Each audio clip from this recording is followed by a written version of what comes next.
Indo British advanced pain clinic నొప్పి మాయం surgery దూరం ఫర్ అపాయింట్మెంట్స్ 9155515563.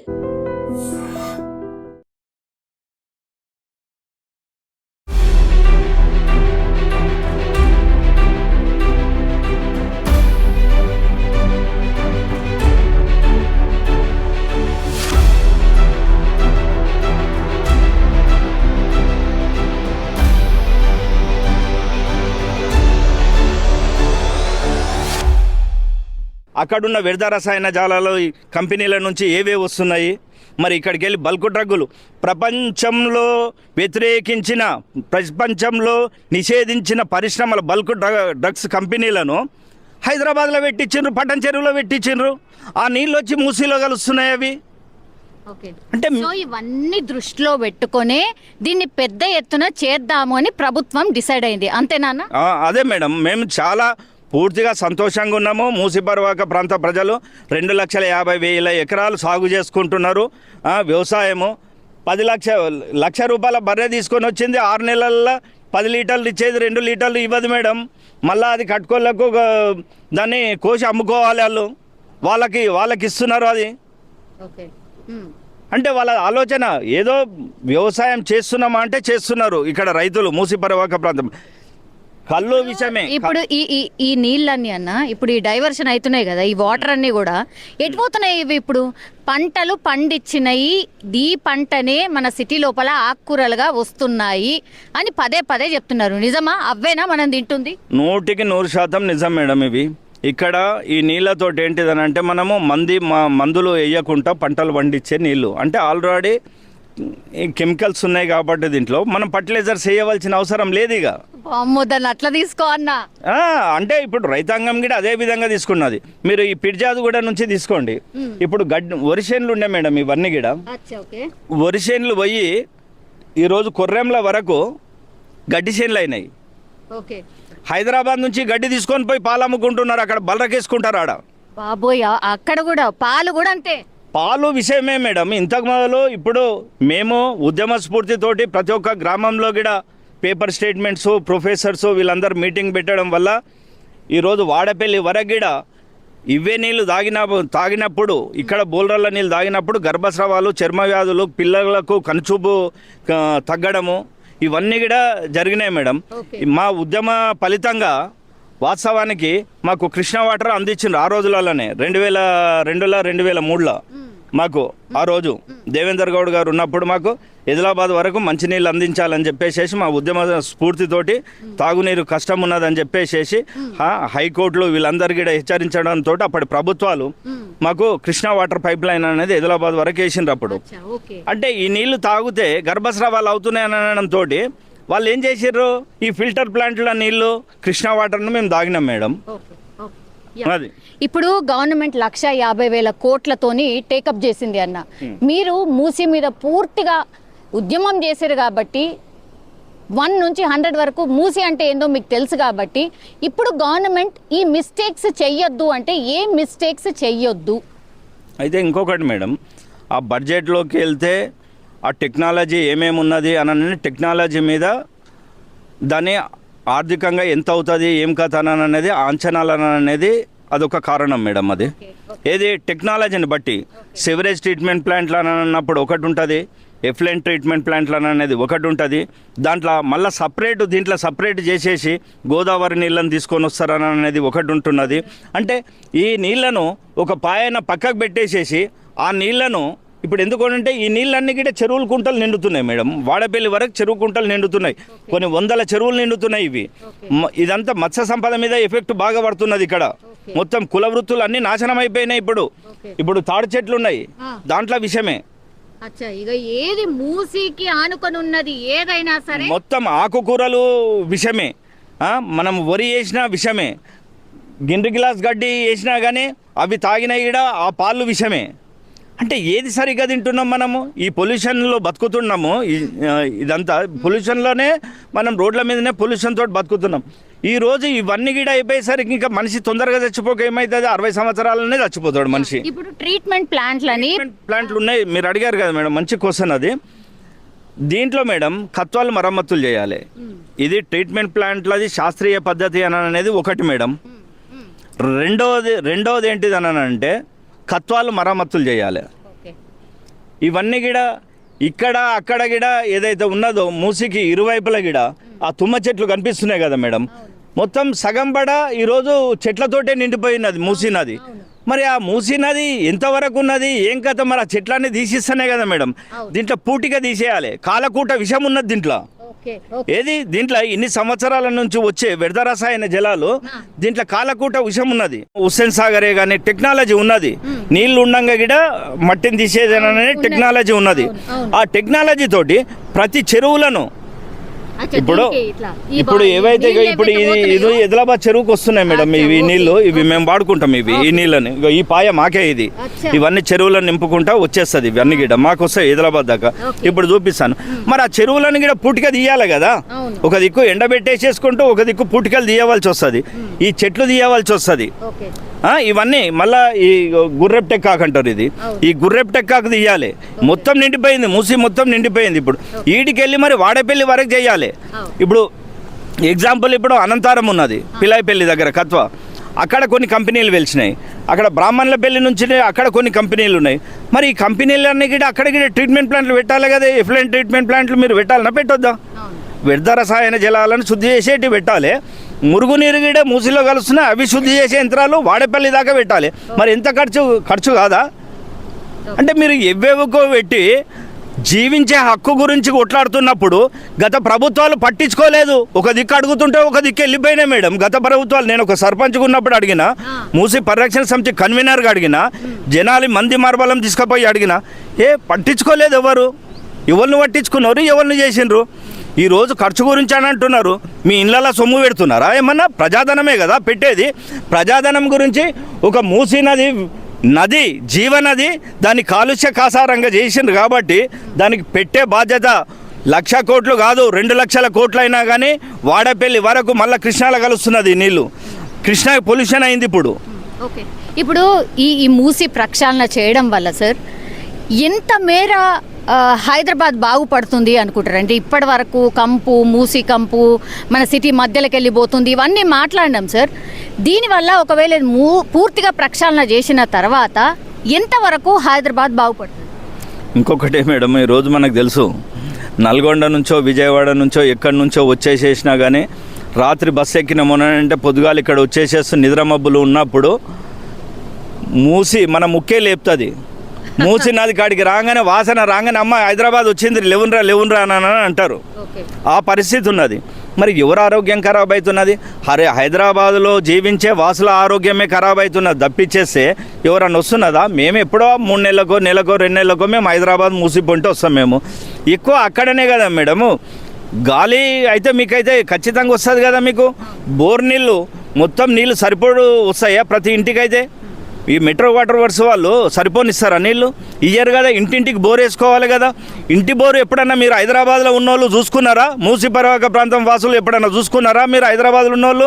ఈ నీళ్ళు ఎంత పిల్లల మీద, మా శాస్త్రవేత్తలు చెప్పింది, ప్రొఫెసర్లు చెప్పింది మేడం, పిల్లల మీద ఈ నీళ్ళు బోరు నీళ్ళు తాగడానికి కాదు తాకడానికి కూడా పనికిరావని చెప్పిండ్రు. మీరు అలాంటప్పుడు ఏం చదువుకున్నారు ఏం కదా? నేను కొన్ని కామెంట్లు నేను చూస్తుంటుంటాను. తెలిసి చెప్తారా తెలియక చెప్తారా అని అనేది తెలియదు మేడం. అది వాళ్ళు హైదరాబాదు నయమైందో అంటే మేడం ప్రపంచ దేశాల నుంచి ఇప్పుడు వస్తున్నారు అంటే ఇంకా చాలామంది విదేశీయులు పర్యాటకులు వీళ్ళందరూ కూడా మూసిపొంటి వచ్చి ఆహ్లాదకరంగా ఉండడానికే కానీ వాకింగ్ చేసుకోవడానికే కానీ చూడడానికే కానీ ఎంత మంచిగా పోతున్నదని అనేది అది గౌరవ ముఖ్యమంత్రి గారు రేవంత్ రెడ్డి గారు తీసుకున్న నిర్ణయం అని మేము అనుకుంటున్నాం మేడం. ఎప్పటికీ జీవితంలో ఇదొక మంచి పని నేను చేసినట్టుగా ఉంటుందన్న ఉద్దేశంతో ఆయన ఒక మంచి సహృదయంతో తీసుకున్నాడేమని మేము అనుకుంటున్నాం మేడం. వాస్తవానికి మేము ఇప్పుడు ఏడాది అవుతున్నది వచ్చి కానీ మేము ఎప్పుడు కూడా మెమరాండం ఇచ్చింది లేదు. గత ప్రభుత్వాలకు ఇచ్చినాము, చంద్రబాబు నాయుడు ముఖ్యమంత్రి గారు ఉన్నప్పుడు అప్పుడు ఇచ్చినాము. అలా ప్రేడ్లో అప్పుడు 344 కోట్లు అదే ప్రేడ్లో అనేది అప్పుడు జరిగింది. అప్పుడు మాకు కానీ వాసన అనేది కొంచెం తగ్గింది అంత మేరకే. కానీ కాలకూట విషయం మాత్రం దీంట్లోనే ఉన్నది మేడం. ఇంకా ఇప్పుడు చేసే హైదరాబాద్ వాసులు స్వేచ్ఛగా ఇంకో 10 కాలాల పాటు మీరు బతుకుతారు, మీ పిల్లలు ఇంకొక 10 కాలాల పాటు బతుకుతారు. మనం చేసే సంపద కూడా అంతా పిల్లల గురించే చేస్తాం కాబట్టి మీరు కూడా మీ పిల్లల గురించి మీరు ఆలోచన చేయండి. ఇది అంత ఖర్చు, ఇది ఇంత ఖర్చు అని అంటే మరి గతంలో ఎన్నో కోట్లు ఖర్చు పెడుతున్నారు, మరి ఇప్పుడు ఎందుకు మరి ఇంత ధరల భారం ఎందుకు అవుతున్నది, ఇదంతా మనుషుల మీద కరెంటు భారం ఎందుకు అవుతున్నది, ఇవన్నీ కూడా ఎంత మీ తప్పిదాల వల్లనే కదా ఎవరికి ఉపయోగపడుతున్నది. ప్రతి ట్యాక్స్ ఇక్కడికి వెళ్ళే కదా గ్రామాల నుంచి పోతున్నది, ప్రతి రూపాయల ఎరిగి మీకైతే చెందుతుంది కదా. అలాంటప్పుడు ఎందుకు ఆలోచన చేయరు, ఈ 1,00,000 కోట్ల గురించి ఎందుకు ఆలోచన చేస్తున్నారు? సరైన టెక్నాలజీ వాళ్ళకి గిడ వివిధ పార్టీలకు గిడ నేను దండం పెట్టి నేను చెప్తున్నాను మేడం, వాళ్ళకు కాలు మొక్కి గిడే చెప్తున్నాను, దీన్ని మీరు అడ్డుకోకండి. మీరు ఇది ఒక మంచి పద్ధతిగా ఉదయంతో తీసుకున్న నిర్ణయాన్ని, దాంట్లో ఏమైనా తప్పులు ఒప్పులు ఉంటే టెక్నాలజీ పరంగా మీరు చూడండి. మీరు దీంట్లో ఇవన్నీ గిడ ఉన్నాయి, మీరు కత్వాలు మరమ్మతులు చేయవలసింది, చెట్లు తీసేయవలసింది ఉన్నది, ఇవన్నీ పెద్ద ఖర్చుతోటి కూడుకున్నది. మీరు ఉప్పల వరకే ఆలోచన చేసినారు కదా ప్రభుత్వాలు, ఉప్పల వరకు చేసేస్తే ఇదే మూసి కాదు. మేము కింద 2,50,000 ఎకరాలు వ్యవసాయం చేసుకుంటున్నాం సారు.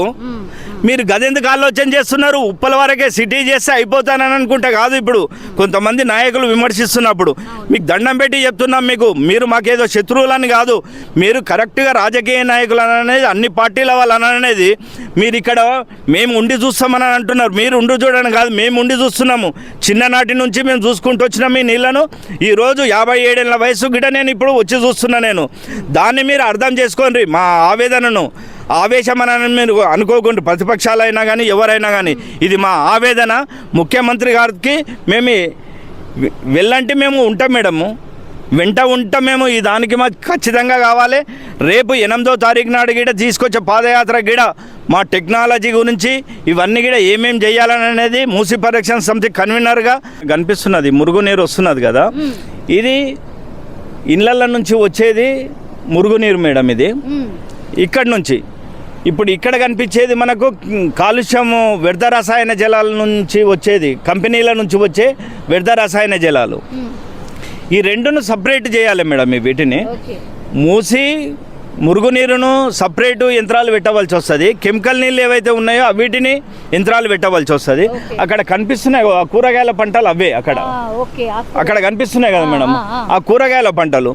ఇప్పుడు ఇదే కాకుండా మేడం మాకు ఇంకొకటి ఇంత ఖర్చు అని అంటున్నారు కదా, జవహర్ నగర్ నుంచి వస్తున్నాయి పైన 3-4 చెరువులు మేడం. ఏది జవహర్ నగర్ డంపింగ్ యార్డు, ఆ డంపింగ్ యార్డ్లో ఆ పైన ఇప్పుడు రాంపల్లి చెరువు, సూర్యనారాయణ చెరువు ఇవన్నీ కూడా కొలాప్స్ అయిపోయినాయి మేడం. ఇప్పుడు ఆ చెరువులకి వెళ్ళి వచ్చే వ్యర్థ రసాయనాలు ఆదిలాబాద్ చెరువులో కలిసి మళ్ళీ మూసీలో కలుస్తున్నాయి. మళ్ళీ అక్కడ ఏది వ్యర్థాలన్నిటినీ పొడి రూపకంగా తీసుకొచ్చి అక్కడ వేస్తారు. అవి కరిగి అవి చెరువులలో చేపలు గిడ ఈ మధ్యనే కొన్ని కోట్ల రూపాయల చేపలు చనిపోవడం జరిగింది ఆదిలాబాద్ చెరువులో. అక్కడ గిడ మేము ముఖ్యమంత్రి గారికి ఒక రిక్వెస్ట్ ఏంటిదంటే, జవహర్ నగర్ డంపింగ్ యార్డ్ గిడ దాన్ని పట్టించేసేసుకొని దాని నీరును గిడ డైవర్ట్ చేసేసి దాన్ని ఎక్కడైనా ట్రీట్మెంట్ ప్లాంట్ మూసి పొంటి పెట్టాలని అనేది మేము ఐడి ఛానల్ ద్వారా మేము ఒక చిన్న రిక్వెస్ట్ మేడం.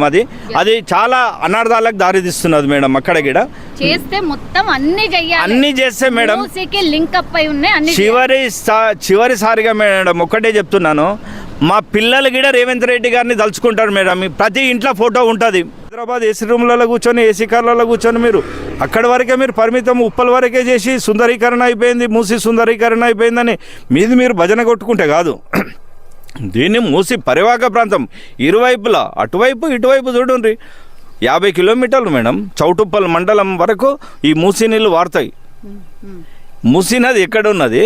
పోచంపల్లి మండలం వాడుతుంది, మళ్ళీ అక్కడ చౌటుప్పల్ మండలం, సూర్యాపేట, ఇవన్నీ కూడా వాడుతున్నది. 50 కిలోమీటర్ల దూరము మూసీకి అటువైపులైనా ఇటువైపులైనా కానీ 10 కిలోమీటర్ల నుంచి 50 కిలోమీటర్ల దూరం వరకు మోటార్ల ద్వారానే కానీ, పంపు సెట్ల ద్వారానే కానీ, కాలువల ద్వారానే కానీ ఇవన్నీ చేస్తారు. మరి కాలువలు మరమ్మతులు చేయాలి మీరు. వీటి మీద అవి ఉంటాయి, ఇవి గేట్ వాల్స్ ఉంటాయి మేడం. అవి ఆ గేట్ వాల్స్ తుప్పు పట్టి పోయినాయి. మాది అయినప్పుడు అక్కడ మినీ ట్యాంక్ బండ్ అయినప్పుడు దానికి 1,80,00,000 రూపాయలు నా ఆయంలో ఇరిగేషన్ వాళ్ళతోటి చెప్పి అవన్నీ గిడ చేపించినాం, కాలువలు అవన్నీ గిడ. ఓన్లీ ఆదిలాబాద్కే 1,80,00,000 రూపాయలు అయినాయి మేడం ఆ రోజులల్లో. మరి మీరు దాన్ని బట్టి మీరు అంచనా వేయండి. ఒక్క ఊరికి చెప్తున్నా, ఇంకా అది మొత్తం పూర్తి కాలేదు, కాలువలు పూర్తి కాలేదు, మొత్తం ఇంకా పూర్తిగా తీయలేదు. ఇంకా పూర్తిగా మా దగ్గర పెద్ద మనుషులు చెప్తుంటారు మేడం, ఆదిలాబాద్ చెరువు ఇది దీని పక్కపు ఉంటే ఇప్పుడు గణపూర్ ఇది మాకు ఇందుకే ఉండే, ఇంతకు ముందుకు మా గ్రామ పంచాయతీ ఉండే. ఆదిలాబాద్లో ఒక పెద్ద గుండు ఉండే మేడం, 1000 పశువులు వచ్చేసేసి ఆ గుండు కింద వండుకుంటే సూర్యుడు ఇటు నుంచి ఇక్కడ అస్తమించే వరకు గిడ ఎక్కడ ఎండ రాకపోయేది, అంత పెద్ద గుండు మునిగింది. మీరు చరిత్రను తీసుకోండి. మీరు ఒక లింగానామాత్యుడు కవి కట్టించిన చెరువు, ఒక దాంట్లో కవి అని ఉన్నది, ఒక దాంట్లో రాజు అని ఉన్నది, ఆయన శిలాశాసనంలో వాళ్ళు కట్టించిన చెరువులు ఇంత పెద్ద మనసుతోటి వాళ్ళు ఆ నీరునంతా స్టోరేజ్ చేసేసి ఎక్కడ వరదొస్తుందో అక్కడ నింపుకొని ఇది ప్రజలకు సౌకర్యార్థము. ఇది మా దగ్గర ఒక 4,000 ఎకరాల పై చిలుకుంటుంది. అంటే వాళ్ళు ఒక పై ఎత్తులో పెట్టేసేసి అక్కడికి వెళ్ళి వచ్చే నీరు అంత వస్తుంది. మేము అసలు ఊహించలేదు. ఒక్కొక్కసారి ఆ వీటి మీద ఒకసారి దృష్టి పెడితే ఆ రోజు ఇంజనీర్లు లేరు, ఎవ్వరు లేరు. ఆ రోజులలో అట్లా వస్తుంటుంది. నీకు ఒక మూసి ఏది ఇక్కడికి వెళ్ళి వస్తుంది మాకు, జవహర్ నగర్ నుంచి కాకుండా షామీర్పేట నుంచి అక్కడ చెరువులలోకి వెళ్ళి ఎత్తు ప్రదేశాల నుంచి ఎర్మెల్ల వాగు అంటారు మేడం. ఇది తీసుకొని వచ్చి మూసిలో కలుపుతాయి, మూసిల నుంచి మా చెరువులో కలుస్తాయి, చెరువుల నుంచి మూసిలో కలుస్తుంది, మళ్ళీ పడవటి నీళ్ళు అన్ని గిడ. అంటే ఒకదానికి ఒకటి లింక్ అయింది. మూసీ నదికి, ఎర్మెల్ల వాగుకు, ఇవన్నిటికి చెరువులు, గొలుసు చెరువులకు ఇవన్నీ లింక్ చేసిండ్రు ఆ రోజు. మరి ఎంత ఇంజనీర్లు, మహనీయులు, విశ్వేశ్వరయ్య లాంటి మహనీయులు వాళ్ళందరూ గిడ ఎట్లా చేసిండ్రు మేడం. ఇది మూసీ కత్వాలదే కానీ ఇవన్నీ గిడ ఇంత పెద్ద ఆలోచన ఏది ఉన్నప్పుడు వాళ్ళని మీరు ఆలోచన చేయండి. ఆ రోజు వాళ్ళు ఎట్లా కట్టిండ్రు, ఇన్ని చెరువులు గిడ అవన్నిటిని కబ్జా చేస్తున్నాము. ఒక దిక్కు చెరువులను కబ్జా చేస్తున్నాము, మూసీని కబ్జా చేస్తున్నాం, అన్ని కబ్జా చేస్తున్నాము. అంటే మీరు పర్యావరణానికి ఎగనెస్ట్గా పోతున్నారు. మీరు బయట పోతున్నారు. మేము హైదరాబాద్ని ఇంత డెవలప్ చేసినాం, అంత డెవలప్ చేసినాం అంటున్నారు. ఎవరన్నా బయట దేశస్తులు ఎవరన్నా వచ్చేస్తే ముక్కు మూసుకొని పోవాల్సిన పరిస్థితి ఏంది. ఇది హైదరాబాద్ ఏం పరిస్థితి ఉన్నా గింతగిడ మీకు అనిపిస్తలేదా నాయకులకు? మీరు దీన్ని అపోజ్ చేసేటప్పుడు ఆలోచన చేయాలి. మీరు దీన్ని అపోజ్ చేస్తే ప్రజల నుంచి తిరుగుబాటు ఎట్లా వస్తుందని. ఖచ్చితంగా మేడం దీనికి ఏ రాజకీయ నాయకుడు ఎదురొచ్చినా కానీ మూసీ ప్రక్షాళనకు టెక్నాలజీల విషయంలో ఇది కాదు, ఇది ఇంకా దీనికంటే బెటర్ టెక్నాలజీ ఉన్నది. సివరేజ్ ట్రీట్మెంట్ ప్లాంట్లకైనా కానీ, ఎఫ్లెంట్ ట్రీట్మెంట్ ప్లాంట్లకైనా కానీ మీరు అట్టి కొట్లాడండి. మీరు ప్రజల పక్షాన ఉంటారు. మీరు ప్రజలకు వ్యతిరేకంగా ఉండి ఒక దిక్కు ప్రజలకు మేము వ్యతిరేకం కాదు, మూసి ప్రక్షాళనకు వ్యతిరేకం కాదు, పూర్వ వైభవం తీసుకురావడానికి వ్యతిరేకం కాదు, ఇవన్నీ మీరు మాటలు చెప్తున్నారు. డబ్బుల గురించి ఏమి కొట్లాటం మేటమాడ? మీరు ఏం చదువుకోలేదా? పెద్ద పెద్ద చదువులు చదివినరు. మీరు ఏం తెలియదా? ఇంజనీర్లు ఉన్నారు, ఏ దానికి ఎంత అవుతుంది ఏం కథ అని తెలియదా? దాని గురించి మూసి ప్రక్షాళనకు అడ్డొస్తానంటే మాత్రము ఖచ్చితంగా ఏకం చేస్తాం. మూసి పరిరక్షణ సమితి నుంచి రాజకీయాలకు అతీతంగా రాజకీయ నాయకులు కూడా ప్రతి ఒక్కరు ఇది అవుతున్నందుకు ఏ పార్టీ వాళ్ళైనా కానీ మనస్సాక్షిగా మాత్రము ఇది మంచి నిర్ణయం తీసుకుంటున్నాడు అని మాత్రం చాలామంది అనుకుంటున్నారు మేడం. ఈ పార్టీ ఆ పార్టీ అనేది ఏం లేదు. ప్రతి ఒక్క పార్టీ వాళ్ళు కూడా అరే రేవంత్ రెడ్డి ఇంత ఎగనెస్ట్ వస్తున్నా కానీ అని చెప్పేసేసి మనం అందరం కలిసి ఉంటాం మేడం. నేను ఒక మూసి పరిరక్షణ సమితి కన్వీనర్గా ఉన్న ఓ సర్పంచ్ల సంఘానికి కూడా నేను స్టేట్లో ఉన్నా మేడం. నేను వర్కింగ్ ప్రెసిడెంట్గా ఉన్నా. నేను దాంట్లో నేను ప్రతి ఒక్కరికి నాకు సంబంధాలు ఉంటాయి. వాళ్ళందరూ కూడా మంచి నిర్ణయం తీసుకుంటుండ్రా, మనం సపోర్ట్ చేద్దామన్న దీనికి కంపల్సరీ నువ్వు గట్టిగా ఉండు అని చెప్పేసి అంటుండు. మా నుంచి కూడా రేపు అవకాశం కూడా ముఖ్యమంత్రి గారు రేపు అక్కడ సంఘం దగ్గరికి వస్తున్నాడు కాబట్టి మా ప్రయత్నం కూడా మేము మెమోరాండం ఇస్తాము. మా టెక్నాలజీ కూడా కావాలనంటే కూడా నాకు కూడా ఇంటర్నేషనల్ నుంచి కూడా వచ్చిన వాళ్ళు కూడా ఉన్నారు కాబట్టి మాకు తెలిసిన వాళ్ళు ఉన్నారు. మా ప్రొఫెసర్లు వీళ్ళందరూ నాకు సహకరించిన ఓయూ ప్రొఫెసర్లు వీళ్ళందరూ కూడా ఉన్నారు. వాళ్ళందరూ ఏ టెక్నాలజీ బాగుంటే అది బాగుంటుంది అనేది మనం ముందుకు పోయి దీన్ని రసాయన వ్యర్థ జలాలు శుద్ధి చేసే శాస్త్రీయ పద్ధతిలో అవి కావాలని మేము కోరుతున్నాము. సూటిబోటి మాటలతోటి మిమ్మల్ని అంటున్నారో మీరు పట్టించుకోకండి సార్. మీరు ముఖ్యమంత్రి గారి గిడ మీద దండం పెట్టి గిడ చెప్తున్నాం, మీకు సహృదయంతో విశాల హృదయంతో మీరు ముందుకొచ్చిండ్రు కాబట్టి ఏడికైనా కానీ తయారు. మేము ప్రాణత్యాగాలకు గిడ మీకోసము దీన్ని అపోజ్ చేస్తే మాత్రం మేము దేనికి మా ప్రాణాన్ని పన్నంగా పెట్టైనా కానీ సక్సెస్ చేయించుకుంటామని ముఖ్యమంత్రి గారికి మేము వెన్నంటి అండదండలుగా మేము ఉంటామని మీ ఐడి ఛానల్ ద్వారా నేను ముఖ్యమంత్రి గారిని కూడా నేను రిక్వెస్ట్ చేస్తున్నా మేడం, కంపల్సరీ. థ్యాంక్ యూ అన్న, థ్యాంక్ యూ సో మచ్. అసలు మూసీకి సంబంధించి పూర్తిగా అంటే పూర్తి విషయాలు చెప్పారు. Thank you so much. ఈ వీడియో ఒకటి చూస్తే నాకు తెలిసి మూసీ అంటే ఏంది అనేది అర్థమవుతుంది అనుకుంటా.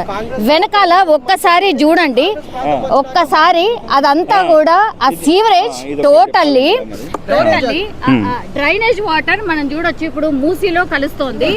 సో అక్కడ ఇండ్లు ఉన్నాయి కదా, ఆ ఇండ్లకు సంబంధించిన నీళ్లు. సో ఇట్లా మొత్తంగా ఎక్కడైతే మనకు ఈ మూసీ పరివాహక ప్రాంతం ఉందో ఆ పక్కన ఉన్నటువంటి అన్ని సీవరేజెస్ అన్నీ కూడా మూసీలో కలుస్తున్నాయి. ఇది ప్రత్యక్ష సాక్ష్యము ఇదే అన్నమాట. సో ఇది కాకుండా ఇది లేకుండా చేయడానికే ముఖ్యమంత్రి మూసీ పునర్జీవం అని టేకప్ చేయడం జరిగింది. డెఫినెట్లీ ముందుకే వెళ్తున్నారు. ఎవరు ఏమైనా సరే నేను ముందుకే వెళ్ళబోతున్నా, శాశ్వత పరిష్కారం నేను చూపించబోతున్నానని ఖచ్చితంగా చెప్తున్నారు. కాబట్టి మూసీకి సంబంధించిన వాళ్ళు మాత్రం చాలా అంటే చాలా సంతోషిస్తున్నారు. ఎందుకంటే ఎన్నో ఏళ్ళ పోరాటం, ఈ ఇండ్లు ఏవైతే ఉన్నాయో ఇప్పుడు నురుగు చూస్తున్నాయి. కానీ ఇప్పుడు నెక్స్ట్ ఆ తర్వాత పునర్జీవం ఆర్ ప్రక్షాళన తర్వాత మాత్రం గతంలో ఎన్ని రకాల చేపలైతే ఉండనో, గతంలో ఎన్నైతే పక్షుల్ని చూసారో అవన్నీ కూడా మేము చూడబోతున్నాము. మా పిల్లలు బాగుపడబోతున్నారు అండ్ రోగాలు కూడా రాకుండా ఉండబోతున్నాయని వాళ్ళైతే సంతోషం వ్యక్తం చేస్తున్న సిచ్యువేషన్ కనిపిస్తోంది. ఇది మూసీకి సంబంధించిన గ్రౌండ్ రిపోర్ట్.